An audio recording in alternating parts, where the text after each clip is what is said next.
Good morning, friends. So I woke up this morning to a text that I didn't want. I did not want this text, okay? So you guys know my backstory. If you don't, you can go look through my channel and you could see what type of people raised me, what type of people brought me into this world, okay?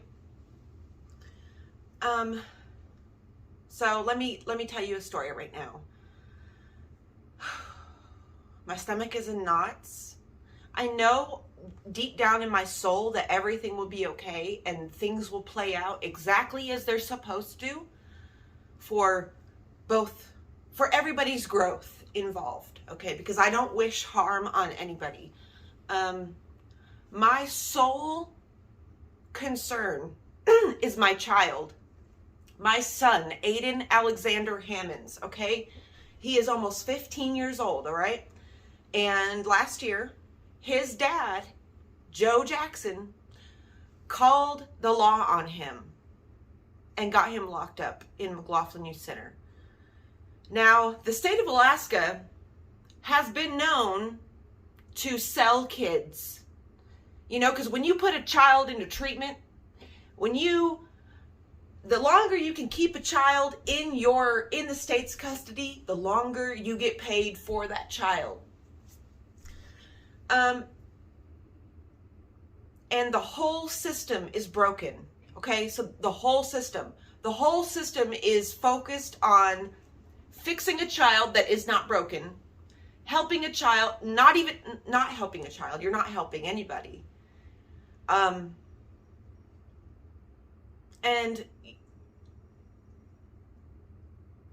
your sole concern, the state of Alaska, because I know this because I've been through it. I've been through this exact situation. And while yes, in hindsight, it helped me. While I was going through it, you guys, it did not help me at all. So the state of Alaska, when I was a teenager, sent me to Utah. They sent me to a few different group homes in Alaska. They told me when I got locked up, you have about a year of probation to be good through, and then you can get out. Y'all, I didn't get out of there till I was almost 19 years old. I got out of there on 2 handfuls of medication, antipsychotics, antidepressants, when really all they had to do was look at my environment, look at the home life I was living. You know, my son, I'm not going to tell his whole story. Okay, so he shouldn't even be away from me. If the government wasn't so concerned with calling me crazy and making me out to be the bad guy, and actually tried to help me, my children would be here with me right now. But instead they're with their shitty fathers who use them as slaves. And that's fucked up. It's really messed up. And I wish so I just printed out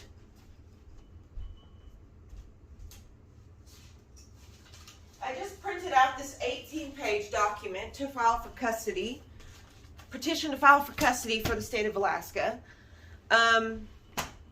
for my child, my son. So, you know, he's not being told his rights. He's not being told, the only one telling him the truth of anything is me. Thank God I went through what I went through so I can tell him, you know, how to advocate for himself, because absolutely nobody up there is advocating for my child. I have sat in meetings on the phone, court sessions, where they act like my son is this big issue. You guys, my son would not have had he been in proper care, had he been around somebody that actually cared, that actually knew how to raise a child, he would not have been able to do the things that he got in trouble for. He would not have access to those things. But when you're with somebody who treats you like an adult even though you're a child, who expects you to respond as an adult even though you're a child, who keeps you cut off from every other person in your family. This man has not let me have my son. He has not let me have calls with him. He has not tried to work with me. He has not tried to... See, that's the difference between him and I, is when I actually had my son, when my ex-husband and I were married, I actually made an effort for them to have a relationship. I went to Alaska from Gate City, which is a fucking almost a full day of traveling. I went up there so they could have a relationship. And in the beginning, this motherfucker had the gall to deny my son, to say, nope, that's not my child. Bitch, you're the only black man I've ever slept with. Sorry, but it is your child. It is. Hate to break it to you. You know, and this man only gave me $200. This guy's rich, you guys. This guy owns a lot of property up in Alaska. He doesn't have to work. If you don't have to work in Alaska and you're not homeless, you got a lot of money somewhere. Some you're off, you're well off. You know, this man is older, a lot older. I'm just angry, you guys. I'm angry that nobody in Alaska is trying to actually advocate for my son. You know, they are... See, Joe, when he got custody of Aiden, not even from me, he didn't get custody from me. The way that he got custody was so messed up. It was so messed up. You know, he just came down here when Aiden was 6, took custody of him because he had the money to pay for the lawyers. He had the money to pay for the court costs. And I had nobody in my corner helping me. I was all alone, and everybody was just calling me, pointing the finger at me, telling me I was bad, I was wrong, I was this, I was that. And you know, that he came down here, took custody from my ex-husband, who should not have had custody of my kids. But the state of Virginia is so fucked up that they gave my ex-husband full physical and legal custody of my child, who was not even legally or biologically Travis's, my ex-husband. Now, Travis is on the birth certificate because Travis and I were married and Joe was denying Aiden when Aiden was born. When Aiden was born, Joe denied him as his. He said, nope, that's not my son. I said, well, then we need to get a DNA test, don't we? And I flew all the way to Alaska with my child, who was not even 1 at the time, you guys. He was not even 2. And we went up there and got a DNA test. And Joe didn't want nothing to do with Aiden while he was a baby, while he was useless to him, you know. When he was needing to be the caretaker, he didn't want no part in that. And then when he got custody of Aiden, they went up there. I basically followed them. As soon as Joe got custody, I went up to Alaska too. And Joe was taking him into Mountain View, which is, if you are from Alaska, then you know how shitty Mountain View is, where there's shootings and there's drugs and there's all kinds of crazy shit. And now I get a text this morning from my older sister, who my entire family, mind you, is still in Alaska. Every single one of them. They're all up there.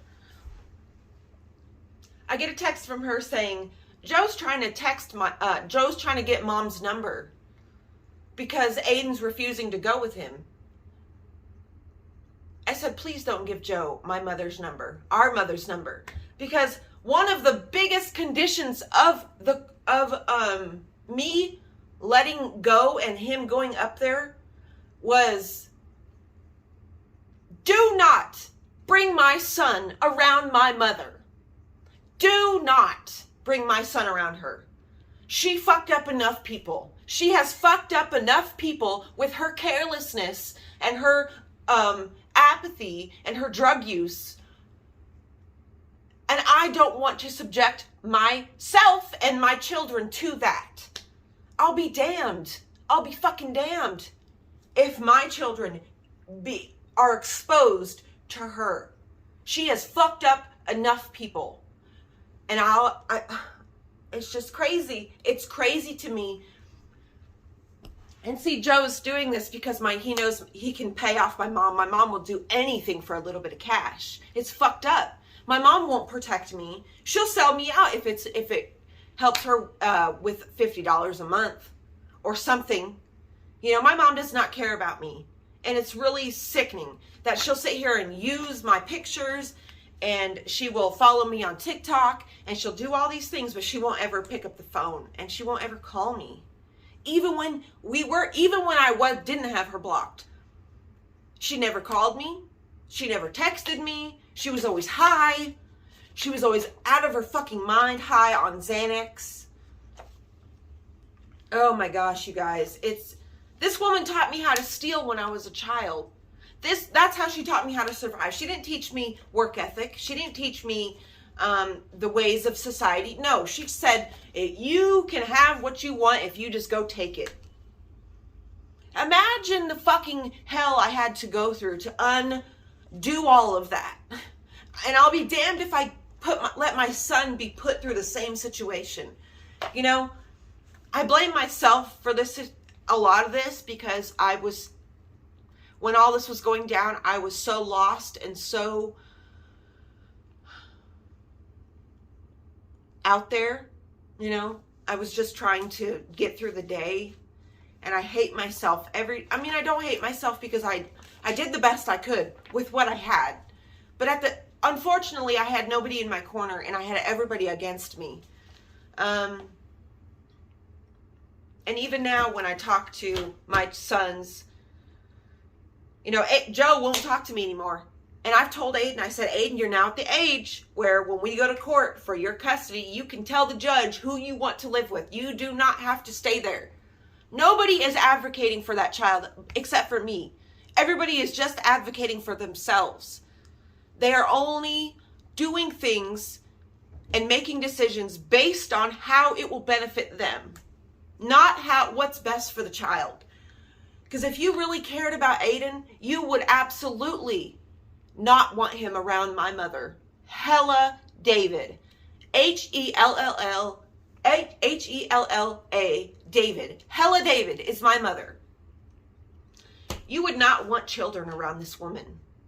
Now, I love her, and I have love for her, but I don't respect her, and I don't want any part of her in my life, because she has hurt me repeatedly, even though I have expressed my hurt, even though I have expressed my pain, even though I have said everything there is to be said to a person on drugs. But unfortunately, people on drugs can only come to those realizations and change when they see a problem with their behavior. When they can actually say, you know what, I'm done running from my past and all the mistakes I've made, and I'm done being that person, and now I'm here, and I'm ready to be somebody new. And they try, and they put the effort in. Until that happens, it's just shit. It's just a fart in the wind, honestly. It's just a fucking fart in the wind. And you know, my sister, the only one that talks to me now really is my older sister. My little sister tries to talk to me, but the bitch never has anything more than hi to say. And I just don't have any time to entertain somebody who doesn't actually want to talk to me. You know, my little sister's a paralegal, and she won't help me because I don't know, you guys. I have such a fucked up family that I just wish I had somebody in my corner to help me navigate all this legal bullshit, all this jargon. I don't have the money to pay for a lawyer. But I'm not going to give up. I'll be damned if I give up.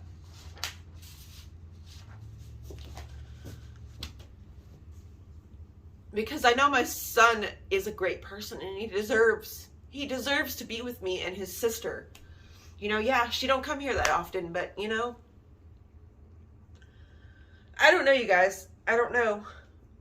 I know I've been a shitty person in my life, and I know I've made shitty decisions, and like my mother, I have let my apathy and my fear take over. And I'm ready to be somebody different. I've been working towards it for the last couple of years. Yeah, I'm almost 35, but hell, you know, you have to start somewhere. It doesn't matter what you've been through in your life, you can absolutely change who you are. So,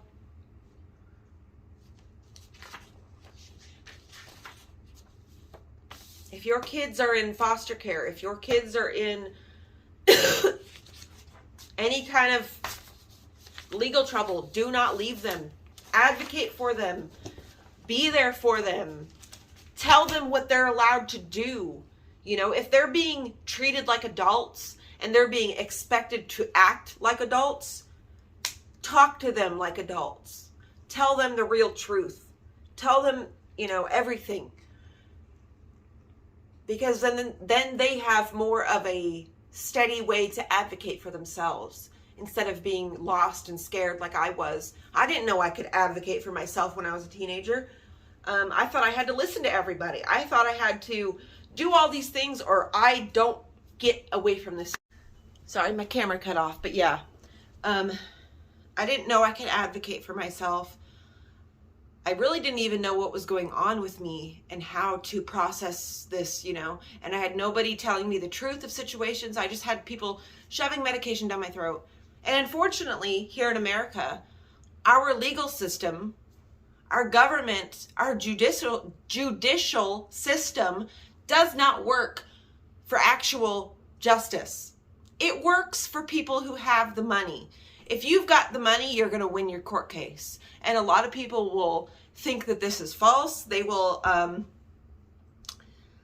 they will view the government and everything, the laws, as one thing, as like a strict thing. But then as soon as it happens to you, you realize, if I had the money, I could get out of this situation. You know, it's all about money. That's what our legal system has become. It's a way of making money off of prisoners, making money off of putting kids into custody. It's keeping families broken so the family can't heal. And it keeps the cycle going, constant, you know. But when nobody's coming in and saying, you know what, this is what you can do, this is what you're allowed to do, this is how this works, then you actually have a chance. I remember my best friend Laura, when she got a divorce, you know, she had never been in trouble legally. She had never had run-ins with the law after she got married, you know. She never had to defend her innocence in the court of law until they got divorced, her and her ex-husband. And when he took her kids, you guys, because he had the means to, all right? He had the money to pay off the lawyers. He had the money to cover everything. And when you've got the money to cover everything, when you have the money for the lawyers, the court works in your favor and only your favor. Okay? I've done some fucked up shit and I just paid off some fines and everything was good. I'm telling you right now, the legal system in America does not work for the people anymore. It works for the dollar. The people who are working in these systems work for the dollar. They don't give a fuck about your family. They don't give a fuck about who they're hurting. They don't give any crap about anything like that. What they care about is sending your child, my child, off to work these programs that are just complete crap. And then they put them right back into the situation they took them from, which means they're re-traumatizing them. I think it's far overdue that this system is changed, that more people know about how the real system works, that it works for you if you've got money and it doesn't if you don't. Plain and simple. That's it. But I'm not going to give up on this. I'm going to keep working towards this. And someday, like I've always known, my son will be exactly where he's supposed to be. Here with me, living here with me. Where he can't get in trouble. And I remember talking to his guardian ad litem, which is like an attorney for him. I remember him I told his attorney, you know, if he was down here, he would not be getting in trouble. And his attorney says, well, I beg to differ. So you have no faith in my son is what you're saying. You think my son is a lost cause, don't you? Wrong. It's the environment he's in. It's the adults that are raising him that are fucking up, that are letting him act like adult, that are expecting him to respond and act like an adult when he is a child. His brain isn't even fully developed yet. And these people are expecting him to act like a child, which absolutely traumatizes a person. But you know, the way I look at sufferings and the way I look at things that going wrong in your life is, I think it's actually good for people. I think it's good for people. And the reason I didn't fight so hard to get custody of Aiden when he was a child is because I knew that there were things about Aiden that I could not teach him. Because he was a man, because he was half African American, I could not teach him those things. You know, I didn't. And his father, Joe, is very, very old, you guys. He's in his 70s now. He's in his 70s. He's in his mid 70s. He was 60 when Aiden was born. I was 19, all right?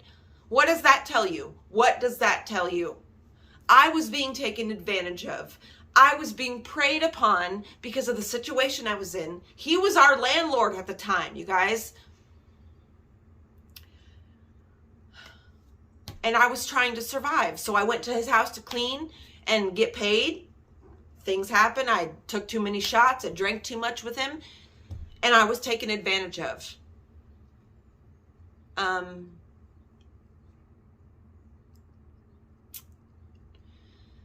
It's just sickening how so many people are out for their own selves and nobody actually thinks about how their behaviors affect the children involved. So I've been in contact with his probation officer. I've been in contact with the courts. I've got, you can see here, I've got this paper. I've been studying all morning on how to do this the right way. I'm so fed up to the point where I think I'm going to become a lawyer, or I think I'm going to start studying paralegal or law so I can actually advocate for people and try to change something, because this is crazy how money rules everything. In the end, money is the winner. If you've got the money, you're going to win in court. My best friend was surprised when her ex-husband won custody of her children in court. I said, Laura, don't you know? You obviously don't, that the justice system does not work for justice. The justice system, as of 2022, works for the American dollar. That's it. I love you all so much. If you're going through something hard, don't give up. Don't give in. Keep going. Aiden, if you see this, I love you. I'm fighting. I'm out here fighting for you every day. I promise you I have not left. I promise you I'm not going to give up. And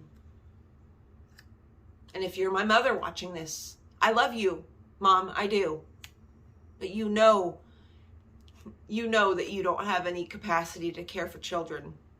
And Joe, if you see this, ooh, ooh, ooh, ooh.